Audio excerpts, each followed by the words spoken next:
जय हिंद। गरीबी हटाओ, देश बचाओ। लेकिन इस सरकार ने तो गरीबों को ही हटा दिया। आज जब लॉकडाउन पर लॉकडाउन लगता है तो गरीब पे गरीबी और आती है और गरीब और मरता है। ये लॉकडाउन नहीं, गरीबी को हटाओ, गरीबी को बिल्कुल बर्बाद करने के चक्कर में है और बर्बाद हो गए हैं। आज देश की वो नौबत आ गई है कि लोग बात धर्म परिवर्तन कर रहे हैं। लेकिन ये किसके कारण कर रहे हैं? इस सरकार के कारण कर रहे हैं। जब सरकार आई थी तो इन्होंने कहा था हम गरीबी हटाएंगे, हम गरीबों को 15-15 लाख रुपए देंगे, लेकिन ये कुछ नहीं कर सके और गरीबों को मिटाए जा रहे हैं। नौकरियां बिल्कुल खत्म है, हिंदुस्तान खत्म है, हिंदू खत्म है। हिंदुत्व तो आने वाले टाइम पे बिल्कुल खत्म हो जाएगा और इसके बारे में नहीं सोचा जाएगा। अगर आपको देश बचाना है या हिंदू बचाना है तो आपको सबसे ज्यादा नौकरियां देनी चाहिए। कम से कम 14,000 नौकरियां, 15,000 नौकरियां बेदखल हो गई है, नौकरी से हटा दिए गए हैं। अगर यही नौकरियां अगर बढ़ा दी जाती और दी जाती तो आज कम से कम 30,000 या 25,000 नौकरी है। 25,000 से कम 3 आदमी का मतलब है 75 आदमियों का लालन पोषण होता। लेकिन ये सरकारें उद्योगपतियों को बनाए जा रही हैं और उद्योगपतियों को बनाए जा रही है, गरीबों को इतना मार रही है कि वो मर ही रहे हैं। जिनके पास पैसे थे वो खत्म हो गए हैं, जिन्होंने अपनी बहन बेटी के लिए शादी के जोड़ रखे थे ये लॉकडाउन में खत्म हो गए हैं। अब देखो दिल्ली सरकार, केजरीवाल सरकार जी कहते हैं हमारी दिल्ली, मैं दिल्ली का मालिक हूँ। आखिर एक बात बताओ, जब एक डॉक्टर मर जाता है उसके लिए आप 1 करोड़ रुपए लेके पहुंच जाते हैं उसके घर और फोटो खिंचवाते हैं। आखिर और कोई डॉक्टर नहीं मरा या वो नर्स नहीं मरे जिनके कारण आप कभी उनके घर गए हो या पैसा दिया है? नहीं दिया। कम से कम 5 साल से, 4 और 5 साल से इन्होंने जब ये आए थे तो इन्होंने रेहड़ी पटरी बिल्कुल किनारे से खत्म कर दी। वो गरीब आदमी 4-5 साल से क्या कर रहा है ये इनको पता नहीं है।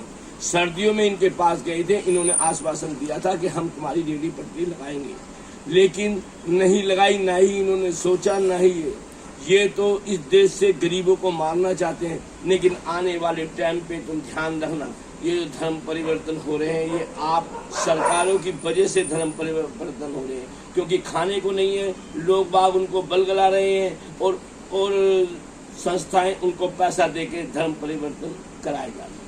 आदमी डर के मारे, भूख के मारे, बेरोजगार के मारे धर्म परिवर्तन कर रहा है। इसमें एक बीजेपी नेता बहुत अच्छे हैं जिन्होंने कहा कि मैं धर्म परिवर्तन का सदन के अंदर उठाऊंगा, लेकिन क्या करें। लेकिन यही बीजेपी जब तिवारी जी दिल्ली के अंदर आए थे और जीते थे तो उन्होंने अगले दिन ही किनारे पे से रेहड़ी पटरी खत्म कर दी। मोदी जी आए थे, इन्होंने गरीबों को सहारा देने का आश्वासन दिया था, लेकिन आज तक कुछ नहीं हुआ और ना ही इन्होंने किसी गरीब आदमी को नौकरी दी। गरीब आदमी का बच्चा तो वैसे भी नहीं पढ़ पाता, 12वीं क्लास, 11वीं क्लास, 10वीं क्लास तक पढ़ पाता है। तकरीबन 95% गरीब आदमी ऐसा है जो कि इतना पढ़ पाता है, लेकिन इन्होंने उसके लिए कोई सहूलियत नहीं दी और ना ही उनको नौकरियां दी। ऐसे में ना हिंदुस्तान का क्या होगा, जबकि और पूरे वर्ल्ड के अंदर हिंदुस्तान के अंदर सिर्फ हिंदुस्तानी है और कोई कंट्री नहीं है आउट ऑफ। जैसे कि मोमडन के लिए इतनी सारी कंट्री हैं, क्रिश्चियनों के लिए इतनी सारी कंट्रियां हैं जो कि उनको योगदान दे सकती हैं, उनको सहारा दे सकती हैं। लेकिन हम हिंदुओं को सहारा कौन देगा, जबकि यही सरकारें नहीं दे रही हैं। इन सब का सबसे पहले गरीब आदमियों को मारने का इन सरकारों के ऊपर जाता है। कोई भी अगर सोच सकता है गरीबों के लिए तो वो पुलिस या आर्मी सोच सकती है। इनकी सोचें खत्म हो गई हैं, ये सिर्फ सीट के लिए ही कुछ करते हैं, वरना और किसके लिए नहीं कुछ करते। गरीब आदमियों को देख ही नहीं पाते। इनसे चाहे कोई मरो, चाहे कोई जियो, चाहे बिल्कुल मर जाओ, इनको कोई मतलब नहीं है, इनको अपनी सीटों से मतलब है।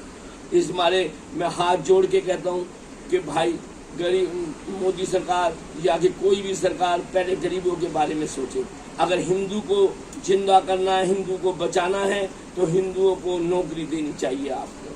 वैसे तो हम सब बहुत से गरीब आदमी हैं, हिंदू मुस्लिम सिख सिखाई, हम चारों के चारों हैं।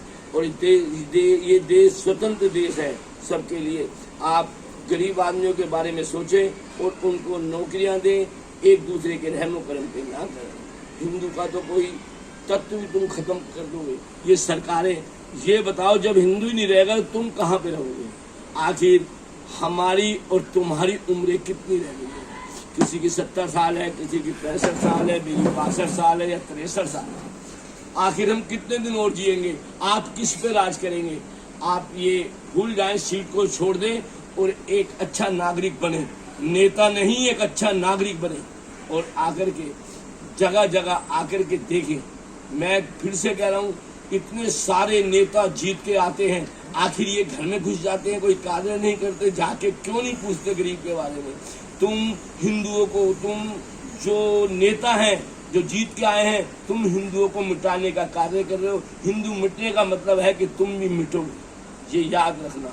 हिंदू को संभालो, हिंदुस्तान को संभालो।